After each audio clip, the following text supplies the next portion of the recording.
Hey class, today's book is called Ada Twist, Scientist, and it's written by Andrea Beatty. It might look a little familiar to you because it looks a lot like a book that we read at the beginning of the school year called Rosie Revere, Engineer. And that book we read at the very beginning of the year before our very first STEM challenge. And in fact, I think we read it before the paper chain challenge that we did combined with the two classes. If you recall, we did it in the library, and we read that book that day. So this is another book in that series called Ada Twist, Scientist. Ada Marie, said not a word until the day she turned 3. She bounced in her crib and looked all around, observing the world, but not making a sound. She learned how to climb and made her big break, with a trail of chaos left in her wake. She ran through the day chasing each sound in sight, but didn't slow down till she conked out at night. Her parents were frazzled, but tried not to freak, as Ada grew bigger and still did not speak. Clearly, young Ada, with lots in her head, would have something to say when it ought to be said. That's just what happened when Ada turned 3. She tore through the house on a fact-finding spree and climbed up the clock just as high as she could. Her parents yelled stop, as all good parents would. Ada's chin quivered, but she did not cry. She took a deep breath and she simply asked, why? Why does it tick and why does it tock? Why don't we call it a granddaughter clock? Why are there pointy things stuck to a rose? Why are there hairs up inside of your nose? She started with why and then what, how, and when. By bedtime she came back to why once again. She drifted to sleep as her dazed parents smiled at the curious thoughts of their curious child, who wanted to know what the world was about. They kissed her and whispered, you'll figure it out. Her parents kept up with their high-flying kid, whose questions and chaos both grew as she did. Look at all those questions she's asking. Why, what, how, when, why? And she says, how soon is now? What does it do? What is it for? Will it be the same? Will it? What if? Why? When will it? When? What? How can I find out? Why does it? How? How does it? Why? Can I? So many questions that Miss Ada is asking. Even Miss Greer found her hands were quite full when young Ada's chaos wreaked havoc at school. But this much was clear about Miss Ada Twist. She had all the traits of a great scientist. Look at that picture there. You see all those bottle rockets going off?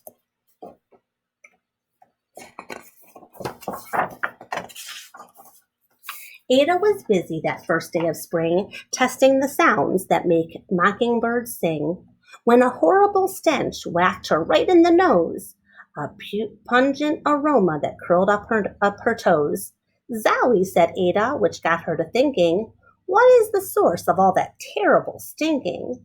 How does a nose knows there's something to smell? And does it still stink if there's no nose to tell? She rattled off questions and tapped on her chin. She'd start at the start, where she ought to begin. A mystery, a riddle, a puzzle, a quest. This was the moment that Ada loved best. Ada did research to learn all she could of smelling and smells, both the stinky and good. One hypothesis Ada thought could be true. The terrible stink came from Dad's cabbage stew. She tested and tested, but soon Ada knew it was time to come up with hypothesis 2. And we know a hypothesis is an educated guess, meaning you take what you know for sure and you can make a guess that could be true based on the facts that you know. Then Zowie, the stink struck again just like that. Hypothesis 2, it's caused by the cat. The cat couldn't make such a stink on its own. It needed perfume and some fancy cologne. So young Ada tested. The test was a flop. She started again, but her parents yelled, stop! Can you see why they're telling her to stop? No cats in the wash machine. Ada Marie, to the thinking chair now.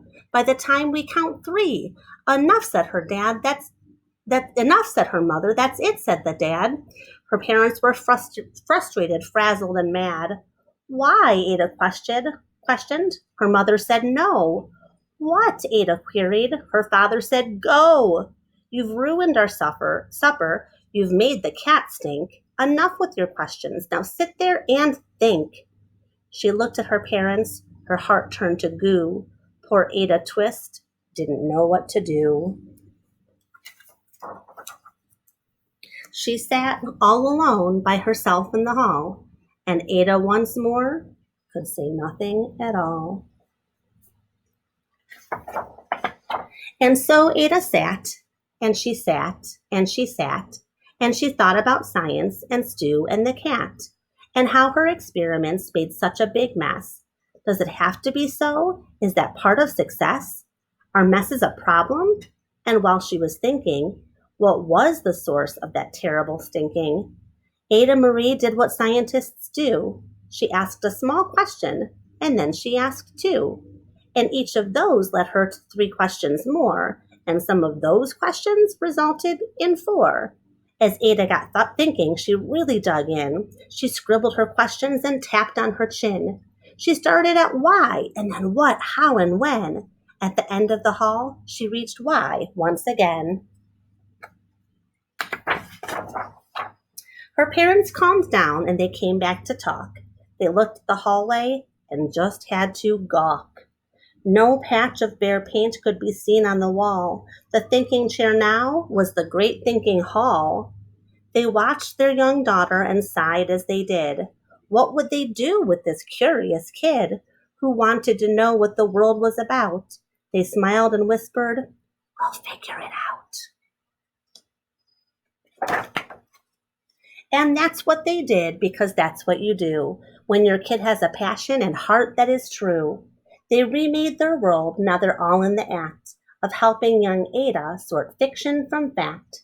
She asks lots of questions. How could she resist? It's all in the heart of a young scientist. And as for that smell, what can Ada Twist do but learn all she can with her friends in grade 2? Will they discover the stink that curls toes? Well, that is the question, and someday, who knows? All right, so I hope you enjoyed Ada Twist, Scientist, and I will see you tomorrow.